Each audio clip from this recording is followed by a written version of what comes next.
આરટીઆઈના કાયદાને નબળો પાડવાનો પ્રયાસ કરી રહી છે મોદી સરકાર, કોંગ્રેસ અધ્યક્ષ ખડગેનો આરોપ। કોંગ્રેસના રાષ્ટ્રીય અધ્યક્ષ મલ્લિકાર્જુન ખડગે મોદી સરકાર પર આરોપ લગાવતા કહ્યું કે કેન્દ્ર સરકાર ડેટા પ્રોટેક્શનના નામ પર માહિતી અધિકાર કાયદોને નબળો પાડવાનું કામ કરી રહી છે। તેમણે કહ્યું કે કોંગ્રેસ સરકાર આરટીઆઈના કાયદાને નબળો નહીં પડવા દે અને આ પ્રકારના પ્રયાસો વિરુદ્ધ સંસદથી લઈને રસ્તા સુધી અવાજ ઉઠાવતી રહેશે। મલ્લિકાર્જુન ખડગેએ સોશિયલ મીડિયા પ્લેટફોર્મ એક્સ પર પોસ્ટ કરીને કહ્યું કે એક તરફ ભારત છેલ્લા કેટલાક વર્ષોથી ખોટી માહિતી અને દુષ્પ્રચારના મામલે ટોપ પર છે, તો બીજી તરફ મોદી સરકાર ડેટા પ્રોટેક્શન કાયદો લાવીને કોંગ્રેસ યુપીને દ્વારા લાગુ કરાયેલ માહિતી અધિકાર કાયદાને નબળો પાડવાના પ્રયાસ કરી રહી છે। કોંગ્રેસ અધ્યક્ષે કહ્યું કે ભલે તે શહેર જાહેર ક્ષેત્રની જાણકારી હોય, જેમ કે રેશન કાર્ડની યાદી, મનરેગાના લાભાર્થી મજૂરો, જનકલ્યાણ યોજનાઓમાં સામેલ લોકોના નામ, ચૂંટણીમાં મતદાર યાદી કે પછી સરકારી બેંકમાંથી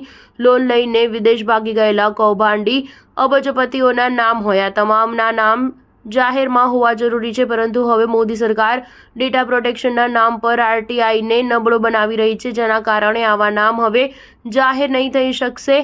ગોપનીયતાનો અધિકાર એ મૂળભૂત અધિકાર છે અને કોંગ્રેસે તેના માટે લડી છે, પરંતુ જ્યાં પબ્લિક વેરિફિકેશનની વાત આવે છે ત્યાં આરટીઆઈ જરૂરી છે। કોંગ્રેસના આરટીઆઈમાં પણ ગોપનીયતા અધિકારનું ધ્યાન રાખવામાં આવ્યું હતું, પરંતુ એનો અર્થ એ નથી કે લાભાર્થીઓની યાદી અથવા કૌભાંડીઓના નામ જાહેર ન કરવા જોઈએ। કોંગ્રેસ પાર્ટી આરટીઆઈને નબળો નહીં પાડવા દે।